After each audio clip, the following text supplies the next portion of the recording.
یہ کہ ہندوستان کے اندر صرف مسلمان ہی مانساہاری نہیں ہے، ہندوستان کی آبادی کا 80% سے زیادہ حصہ مانساہاری ہے، یعنی بہت سارے غیر مسلم بھی جو ہے مانساہاری ہیں اور وہ بھی کھاتے ہیں۔ اس میں کوئی مسلمان ہے کتنے ہندوستان کے اندر؟ 20% کے اندر ہے پاپولیشن، اور کھانے والے 80% تو تقریباً 60% تو غیر مسلم کھا رہے ہیں۔ تو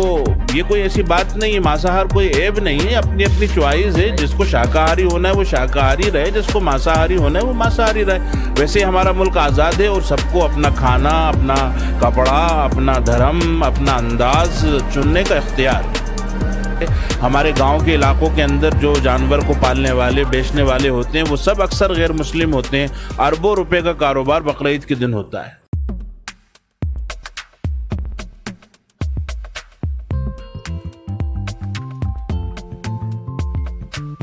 نمسکار، آپ دیکھ رہے ہیں وارتالاپ۔ تو آج میں جن شخصیت کا انٹرویو لینے والا ہوں ان کو زیادہ انٹروڈکشن کی تو ضرورت ہے نہیں، بٹ اتنا ضرور کہوں گا کہ یہ اب تک سینکڑوں انٹرویوز دے چکے ہوں گے، سینکڑوں جگہ اپنی بات رکھ چکے ہوں گے، سینکڑوں جگہ اسپیچ دے چکے ہوں گے، لیکن ان کے اسپیچ کا مین مدعا ہوتا ہے کہ اسلام کے خلاف یا اسلام کو لے کر کے جو لوگوں میں غلط فہمیاں ہیں انہیں دور کیا جائے، اور یہ ان کی جو سچائی ہوتے ہیں انہیں پیش کرتا ہے۔ تو ان کا نام ہوا قاضی علی قدر۔ جی نمسکار سلام، آداب۔ جی السلام علیکم سر۔ تو آپ سے سب سے پہلے یہ سوال ہے کہ یہ جو پوسٹ جو آپ کا ہے ریاست بھوپال کے نائب قاضی، یہ کیا ہے؟ اصل میں ہمارے یہاں بھوپال کے اندر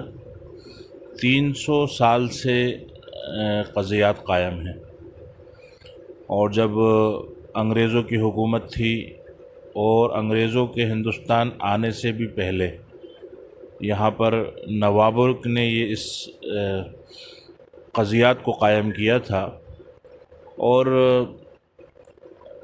جو نواب یہاں کے گزرے ہیں اور اس میں بیگمات زیادہ ہیں، ان کو جو دھارمک ودوان ہوتے تھے، جو پڑھے لکھے لوگ ہوتے تھے، ان کے دربار میں ان کی بہت قدر تھی۔ پورے ملک سے ایسے لوگوں کو یہاں بلایا جاتا تھا، اور یہاں پر ان کے مختلف ادارے قائم کیے گئے تھے، جس میں سے قضیات آج تک موجود ہے۔ اس میں ریاست بھوپال کا جو ایریا ہے، رائے سین ہے، سیہور ہے اور بھوپال ہے، اور اس درمیان میں آنے والے تمام قصبے اور تمام گاؤں ہیں، سب رورل اور اربن علاقہ ہے۔ یہ قضیات بھوپال کے کاریہ چھیتر میں آتا ہے۔ اس پورے ایریے کے اندر ایک شہر قاضی ہوتے ہیں جو پہلے نمبر کی پوسٹ ہے، اس کے بعد ان کے ساتھ کئی نائب قاضی ہوتے ہیں جو ان کے ساتھ کام کر رہے ہوتے ہیں، اور ان کے انڈر میں، ان کے ہاتھ کے نیچے کام کر رہے ہوتے ہیں۔ ان نائب قاضیوں میں سے ایک نائب قاضی میں بھی ہوں۔ تقریباً 2-2.5 سال پہلے میرا اپائنٹمنٹ یہاں پر ہوا ہے۔ ویسے میں عام طور پہ جو نکاح کا پڑھانے کا کام ہوتا ہے وہ میں 20 سال سے کر رہا ہوں، میرے خاندان والے یہ 100 سال سے کر رہے ہیں۔ تو سر آج جو میں بات کروں گا وہ 17 جون کو بقرعید ہے، اور بقرعید سے جڑے کئی سارے پروپیگنڈا ہوتا ہے، راجنیتی ہوتی ہے، یا غیر مسلمان کے بیچ بہت سارے غلط فہمیاں ہوتے ہیں۔ تو میں چاہتا ہوں کہ اس انٹرویو کے تھرو آپ کے ذریعے لوگوں تک سچائی پہنچے، اور کیا کچھ اسلام کہتا ہے، اسلام کو بتا، اسلام بقرعید کو لے کر کے یہ آپ سے ہم جانیں گے۔ تو سر آپ سے پہلا کوشچن یہ ہے کہ بقرعید جو 17 جون کو ہے، تو کیا اسلام میں میٹ کھانا، گوشت کھانا، مان لیا میں مسلمان ہوں اور مجھے گوشت نہیں کھانا ہے، تو یہ چل سکتا ہے؟ دیکھیے، یہ تو انسان کا اپنا اختیار ہے، کھانے پینے کے اندر انسان آزاد ہے اسلام کے پوائنٹ آف ویو سے، کہ جو چیزیں اللہ نے حلال کی ہیں ان چیزوں میں سے وہ جو چاہے کھا سکتا ہے۔ کسی بھی انسان کے لیے یہ فرض نہیں ہے کہ وہ گوشت ہی کھائے یا سبزی ہی کھائے یا انڈا ہی کھائے۔ جو اچھی چیزیں ہیں جنہیں حلال کیا گیا ہے، جیسے قرآن میں طیبات کہا جاتا ہے، جب ہم اس کے پیچھے کے کانسیپٹ پہ جاتے ہیں تو اس میں ہمیں یہ سائنٹیفکلی چیزیں نظر آتی ہیں کہ ان میں بہت سی خرابیاں تھیں، جس کی وجہ سے شریعت میں، اسلام میں قرآن میں انہیں پروہیبیٹڈ کر دیا گیا، ان سے منع کر دیا گیا۔ پھر جن چیزوں کو الاؤ کیا ہے اس میں سبزیاں ہیں، اس میں غلے ہیں، اس میں گوشت ہے، اس میں انڈا ہے، یہ تمام چیزیں جو جائز کری ہیں شریعت نے، یہ ایک مینیو ہے، آپ اس میں سے جو چاہیں چنیں اور جو چاہیں کھائیں، کوئی آپ کے اوپر برڈن نہیں ہے، کوئی آپ باؤنڈ نہیں ہے کہ آپ کو یہی کھانا ہے، نہیں کھاؤ گے تو مسلمان نہیں رہو گے۔ کیونکہ ہمارا یہ انٹرویو بہت نن مسلم لوگ بھی دیکھیں گے، ہاں بالکل۔ تو ان کے لیے میں چاہتا ہوں کہ آپ تھوڑا سا حلال اور حرام کو کلیئر کر دیں تاکہ ان کو سمجھ میں آئے۔ دیکھیے قرآن میں جن چیزوں کو کھانے کا کہا گیا کہ انہیں آپ کھا سکتے ہیں، اس کی اجازت ہے، یعنی کوئی بھی ایکشن ہم جو دنیا میں لیتے ہیں، جو بھی کام ہم اس دنیا میں کرتے ہیں، جو بھی کریا ہم اس دنیا کے اندر کرتے ہیں، جن چیزوں کو قرآن نے، اسلام نے یہ کہا کہ آپ یہ کر سکتے ہیں، آپ کے لیے الاؤ ہے، اسے حلال کہا جاتا ہے۔ اور جن چیزوں سے شریعت نے روک دیا کہ یہ کام آپ نہیں کر سکتے، جیسے کہ بغیر نکاح کے آپ فزیکل ریلیشن جو ہے ڈیولپ نہیں کر سکتے، جیسے کہ آپ شراب کا مدیرہ سیون نہیں کر سکتے، شراب نہیں پی سکتے، جیسے آپ جوا نہیں کھیل سکتے، جیسے آپ بیاج کا لین دین نہیں کر سکتے، تو ان چیزوں کو حرام کہا جاتا ہے کہ یہ اللہ نے ان چیزوں کو کرنے سے منع کیا ہے۔ جن چیزوں کو الاؤ کیا ہے وہ حلال، اور جو ناٹ الاؤڈ ہیں وہ چیزیں حرام کہلاتی ہیں۔ کھانے پینے میں کیا کیا حلال ہے؟ کھانے پینے کے اندر تمام سبزیاں جو ہیں وہ حلال ہیں، اور جو ایسے جانور ہیں جن کا اسلام نے اجازت دی ہے کہ آپ انہیں ذبح کر کے جب ان کا خون ان کی رگوں میں سے نکل جائے تو پھر آپ انہیں کھا سکتے ہیں۔ گوشت حلال۔ جو درندہ صفت جانور ہوتے ہیں، جو چیر پھاڑ کرنے والے جانور ہوتے ہیں، جن کے ناخن چیر پھاڑ کرنے کے اسٹائل سے بنے ہوتے ہیں، جن کے دانت الگ اسٹائل کے ہوتے ہیں، یہ اس طریقے کے جانوروں کو جو ہے حرام قرار دیا گیا ہے کہ انہیں ہم، جیسے کہ کتا ہے، جیسے کہ بلی ہے، ان جانوروں کو نہیں کھایا جا سکتا، لیکن جیسے کہ خاص طور سے یہ بکرا ہے، بکری ہے، بھیڑ ہے اور بھینس ہے، ان جانوروں کو کھانے کی شریعت میں ذبح کر کے اور ان کا خون بہا کے انہیں پاک کر کے کھانے کی اجازت ہے۔ جیسے آپ نے ایک سوچی بتایا کہ کیا کیا کھا سکتے ہیں، تو اس میں ایک آپ نے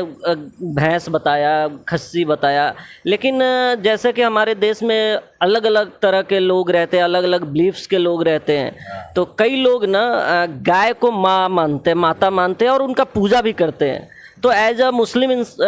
آپ کو یا لوگوں کو اس کا بھی رسپیکٹ کرنا چاہیے، لیکن دوسری طرف کئی جگہوں پہ قانون کے خلاف جا کر کے بھی یا پھر اپنے ترک سے وہ لوگ گو ہتیا بھی کرتے ہیں اور گو ماس کا بھی سیون کرتے ہیں، اس کو آپ کیسے دیکھتے ہیں؟ دیکھیے ہمارے یہاں شریعت اسلام کا یہ طریقہ ہے کہ جو بھی کام آپ کر رہے ہیں اس میں اگر کسی کو تکلیف ہو رہی ہے تو آپ اس میں ان کا لحاظ رکھیں۔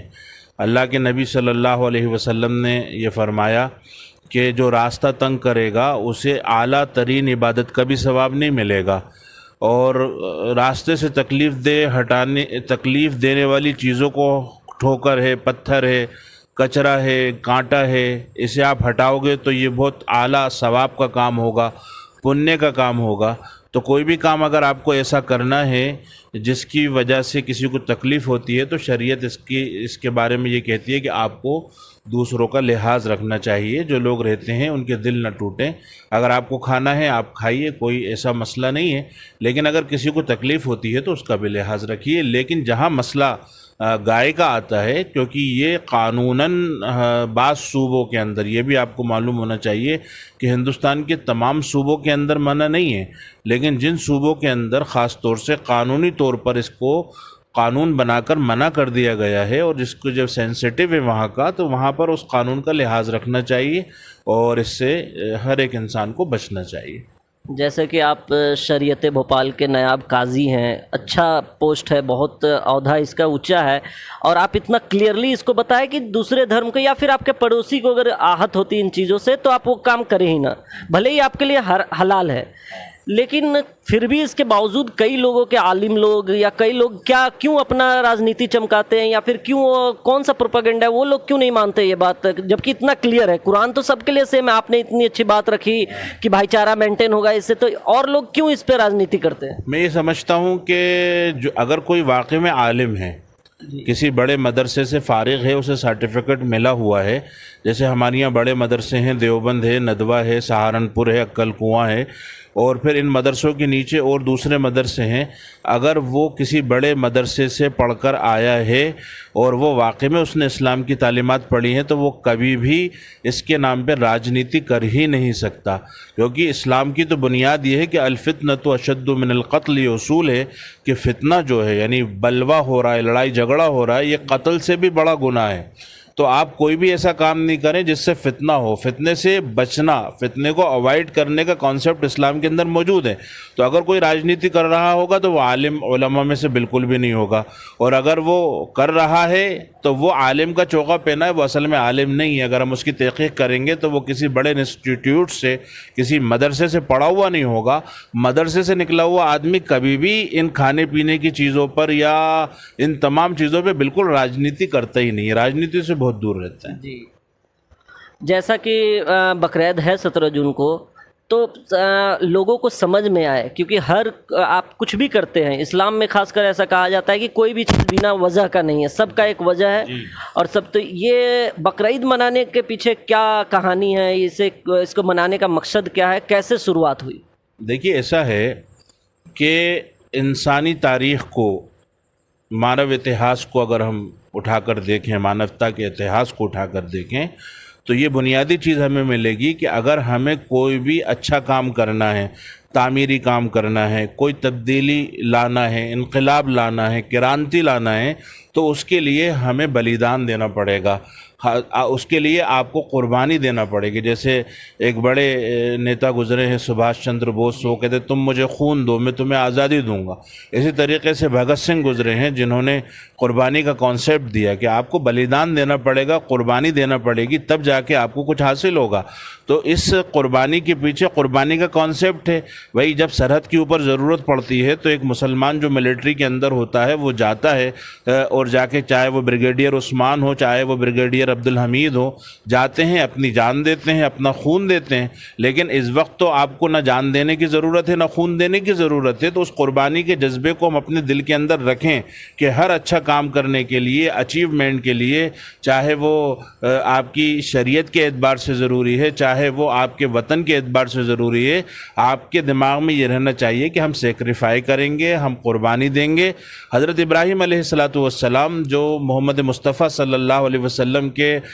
فور فادرز میں سے تھے، آپ کے دادا جان تھے جو پہلے گزرے تھے، اور انہی سے عیسائی بھی نکلے، اور انہی سے یہودی بھی نکلے، اور انہی سے مسلمان بھی، اسلام بھی نکلا ہے۔ تو انہوں نے سب سے پہلے قربانی دی، اور انہوں نے اپنے بیٹے کو اللہ کے حکم پر ذبح کرنے کا ارادہ کیا، چھری پھیری تو سورگ سے جو ہے اللہ نے ایک جانور بھیجا، دمبا بھیجا کہ آپ اسے ذبح کر دو، ہمیں تو بس یہ دیکھنا تھا کہ آپ ہمارے نام پر قربانی دینے کے لیے کتنے تیار ہو۔ تو ہر مذہب کو آپ جب دیکھو گے تو ہر دھرم میں کہیں نہ کہیں قربانی کا کانسیپٹ کسی نہ کسی شکل میں موجود ہوگا، صرف اسلامی نہیں ہے۔ تو انہوں نے جس طریقے سے قربانی دی، اسی کی یاد میں آج ہم لوگ قربانی کے نام پر جو ہے جانوروں کو ذبح کرتے ہیں،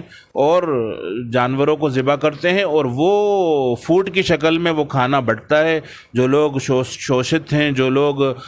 مال نرش ہیں، جن کے پاس کھانا صحیح سے پہنچ نہیں پاتا، ان تک بڑے پیمانے کے اوپر اس دن کے اندر کھانا پہنچتا ہے، اور ان کی بنیادی ضرورتیں پوری ہوتی ہیں، بہت سارا روزگار اس سے جڑا ہوتا ہے۔ ہمارے گاؤں کے علاقوں کے اندر جو جانور کو پالنے والے، بیچنے والے ہوتے ہیں، وہ سب اکثر غیر مسلم ہوتے ہیں، اربوں روپے کا کاروبار بقرعید کے دن ہوتا ہے۔ یہ تو ہو گئی کلیئرفیکیشن، لیکن سوال ایک یہ بھی اٹھتا ہے، جو لوگ شاکاہاری ہیں، جو مانتے ہیں کہ جیو ہتیا ہے یہ، تو جیو ہتیا، ایک پکش کا ماننا ہے کہ جیو ہتیا کسی بھی شرط پہ نہیں ہونی چاہیے، اور کچھ پکش کا ماننا ہے کہ جیو ہتیا تو بنیاد ہے۔ کئی لوگ ترک دیتے ہیں کہ یہ ایکو سسٹم ہے کو سنبھالنے کے لیے، جو بھی اپنا ترک دیتے ہیں، تو آپ کو جو جیو ہتیا مانتے ہیں اسے آپ کیسے کنونس کریں گے کہ یہ بھی ٹھیک ہے؟ دیکھیے، دنیا کا کوئی انسان بھی جیو ہتیا سے تو بچ ہی نہیں سکتا۔ وجہ کیا ہے کہ ایک تو آپ بکرے کو ذبح کر رہے ہو یا آپ جو ہے بھینس کا گوشت کھا رہے ہو، یہ تو آپ کو نظر آ رہا ہے، لیکن جو آپ سبزی کھا رہے ہو اس میں بھی جیو ہیں، اس میں بھی چھوٹے چھوٹے جراثیم ہیں، ان کی بھی اپنی زندگی ہے، ان کا بھی ایک لائف سائیکل ہے۔ اگر آپ سبزی کھا رہے ہو تو پیڑوں میں خود جان ہے، اس میں بھی سیلز ہوتے ہیں، آپ انہیں بھی کاٹنا پڑے گا، انہیں بھی آپ کو کھانا پڑے گا۔ تو کسی نہ کسی شکل کے اندر اگر آپ کو اپنی زندگی چلانا ہے تو کہیں نہ کہیں کوئی نہ کوئی ہتھیار آپ کے ہاتھ سے سرزد ضرور ہو رہی ہے۔ دوسری بات یہ کہ انسانی جسم کو جس طریقے سے کریٹ کیا گیا ہے، بنایا گیا ہے، اس میں بعض ایسے اجزاء کی ضرورت ہے کہ وہ بغیر آپ ماساہار کے وہ ضرورتیں پوری نہیں ہوتی۔ آپ باڈی سٹرکچر بھی اگر انسان کا دیکھ لیں، اندر کے انٹرنل اعضاء دیکھ لیں، اس کے دانتوں کی بناوٹ دیکھ لیں، تو آپ اسی نتیجے پر پہنچیں گے کہ انسان ماساہار کے لیے بنا ہے۔ لیکن اگر کوئی پرہیز کرتا ہے تو ہمیں کوئی اعتراض نہیں ہے۔ تو یہ ہے کہ انسان کی بنیادی ضرورتیں اس سے پوری ہوتی ہیں۔ اور سب سے بڑی بات یہ کہ ہندوستان کے اندر صرف مسلمان ہی ماساہاری نہیں ہے، ہندوستان کی آبادی کا 80% سے زیادہ حصہ ماساہاری ہے، یعنی بہت سارے غیر مسلم بھی جو ہے ماساہاری ہیں اور وہ بھی کھاتے ہیں۔ اس میں کوئی مسلمان ہے کتنے ہندوستان کے اندر؟ 20% کے اندر ہے پاپولیشن، اور کھانے والے 80% تو تقریباً 60% تو غیر مسلم کھا رہے ہیں۔ تو یہ کوئی ایسی بات نہیں ہے، ماساہار کوئی عیب نہیں ہے، اپنی اپنی چوائس ہے۔ جس کو شاکاہاری ہونا ہے وہ شاکاہاری رہے، جس کو ماساہاری ہونا ہے وہ ماساہاری رہے۔ ویسے ہمارا ملک آزاد ہے اور سب کو اپنا کھانا، اپنا کپڑا، اپنا دھرم، اپنا انداز چننے کا اختیار ہے۔ جیسے کہ قربانی ہوتی ہے، بقرعید میں جانور ذبح ہوتے ہیں، تو ان کا ایک ڈسٹریبیوشن پیٹرن ہے کہ بٹتا ہے، اتنا حصہ جو بٹتا ہے غریبوں میں، پریوار جنوں میں۔ تو یہ ڈسٹریبیوشن کو تھوڑا آپ آسانی شبدوں میں اس میں کیا ہے، ڈسٹریبیوشن 3 حصوں کے اندر ہوتا ہے، یعنی 1/3 جو ہے وہ میرے ذاتی استعمال کے لیے اگر میں نے قربانی کی ہے، اور 1/3 میرے دوستوں رشتہ داروں کے لیے ہے، اور 1/3 غریب لوگوں کے لیے ہے، نیڈی پیپل کے لیے ہے، جنہیں ضرورت ہے، جو غریب ہیں۔ 3 حصوں کے اندر گوشت کو بانٹا جاتا ہے، تو ایک حصہ جو ہے اپنے استعمال کے لیے، ایک دوستوں رشتہ داروں کے لیے، اور ایک حصہ غریبوں کے لیے۔ چلیے، آپ نے بہت اچھے سے سارے سوالوں کا جواب دیا، لیکن لاسٹ میں جو کہ بقرعید آپ کے 17 جون کو ہے، تو آپ لوگوں کو کیا میسج دینا چاہیں گے کہ بقرعید کو کیسے منائیں؟ سب سے پہلے تو میں یہ ان کو میسیج دینا چاہوں گا جو مسلم بھائی ہیں، کہ وہ سب سے پہلے خود یہ جانیں اور سمجھیں کہ قربانی کے پیچھے شریعت کا کانسیپٹ کیا ہے، پس منظر کیا ہے، ہم قربانی کرتے کیوں ہیں، اور اس پورے کانسیپٹ کو، قرآن کی آیتیں ہیں، حدیثیں ہیں، اور انبیاء علیہم السلام کے پروفیٹس کے قصے ہیں، وہ پورے کانسیپٹ کو سمجھیں اور اپنے ہم وطن بھائیوں کو بتائیں کہ اس قربانی کا اصل کانسیپٹ کیا ہے۔ دوسرا یہ کہ جب یہ قربانی کریں تو وہ غریبوں کا ضرور لحاظ کریں، یہ نہ ہو کہ ان کے گھروں میں پکوان بنے وہ کھائیں۔ اللہ کے نبی جو ہیں، پروفیٹ صاحب، انہوں نے یہ کہا کہ تم اپنے گھر کی خوشبوؤں سے اپنے پڑوسیوں کو تکلیف نہ پہنچاؤ، اور کبھی اپنے گھر کے اندر پکوان بناؤ اور تمہارا دل نہ چاہے کہ وہ اپنے غریب پڑوسی کو بھیجو تو تھوڑا سا پانی ڈال کے شوربہ بڑھایا کرو، اور اتنا ہی کم سے کم اپنے غریب پڑوسی کے یہاں بھیج دیا کرو۔ فرمایا کہ جب تم نعمتیں اپنے گھر کے اندر لایا کرو تو چھپا کے لایا کرو، کہیں ایسا نہ ہو کہ کوئی غریب پڑوسی یہ دیکھ لے تو سوچے کہ میرے پاس پیسے ہوتے اپنے بچوں کے لیے نعمتیں لاتا۔ مثال کے طور پہ میرے پاس دام ہوتے تو میں اپنے بچوں کے لیے آم لاتا۔ آپ نے فرمایا کہ تم میں سے کوئی شخص جب تک پکا مسلمان، پکا مومن، مجھے ماننے والا، میرا انویائی، میرا ششیہ نہیں ہو سکتا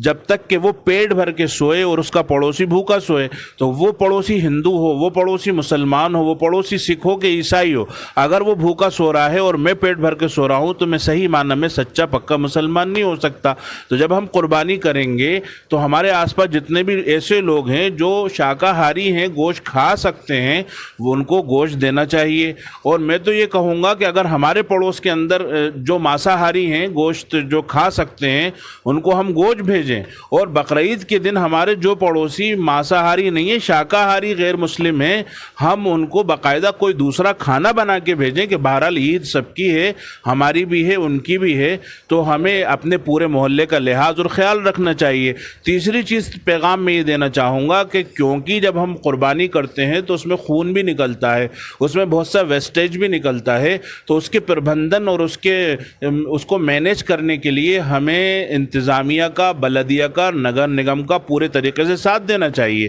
اضافی اسٹاف نگر نگم اس دن لگاتا ہے اور الگ الگ کنٹینر رکھے جاتے ہیں, ڈسٹ بین رکھے جاتے ہیں, گھروں میں کچرا لینے والے آتے ہیں. جیسے عام دنوں کے اندر ہم بہت اہتمام سے مینجمنٹ کے ساتھ کچرا دیتے ہیں, سوکھا کچرا الگ کر کے, گیلا کچرا الگ کر کے, ایسے بقرعید کے دن بھی ہمیں اپنی قربانی سے نکلنے والے کچرے کو, قربانی سے نکلنے والے ویسٹیج کو ڈسپوز کرنے کے لیے مینجمنٹ کا ساتھ دینا چاہیے. بلدیہ اور نگر اور دیتے ہیں, الحمدللہ ہر سال دیتے ہیں, لیکن کہیں نہ کہیں اگر کوئی کوتاہی ہوتی ہے, کوئی چوک ہوتی ہے تو ہمیں اسے سدھارنا چاہیے. کسی بھی نالی میں, کسی بھی گلی میں, کسی بھی راستے پر کوئی خون کا دھبا, کوئی گوشت کا ٹکڑا نظر نہ آئے جس سے کسی کو تکلیف ہو. یہ میرا پیغام نہیں ہے, یہ تو قرآن حدیث شریعت کا ہی پیغام ہے.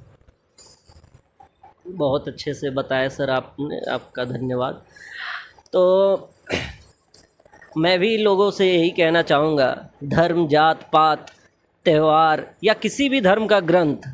وہ ہمیں بس یہی سکھاتا ہے کہ ہم کو جڑ کے رہنا, الگ الگ نہیں رہنا. وہ ہمیں جوڑنا سکھاتا ہے, توڑنا نہیں. تو 17 جون کو عید الاضحیٰ ہے, بقرعید ہے, آپ لوگ بڑے اچھے سے خوشیوں کے ساتھ منائیں, لیکن بھائی چارہ کا بھی خیال رکھیں. دکھا دے جو لوگوں کو ان میں پروپیگنڈا دکھتا ہے, جن لوگوں کو اس میں پولیٹکس دکھتا ہے, ان کو دکھا دے کہ اب تک ہم لوگ ایک ہیں. بنیادی طور پہ ہم لوگ اب تک الگ نہیں ہوئے ہیں. ہم لوگ بھلے ہی ہمارا کھان پان الگ ہے, بھلے ہی ہمارا سوچ الگ ہے, ہمارا گرنتھ الگ ہے یا مانیتائیں الگ ہے, لیکن بھائی چارہ اتنا ہی ہے جتنا پہلے تھا. دھنیہ واد.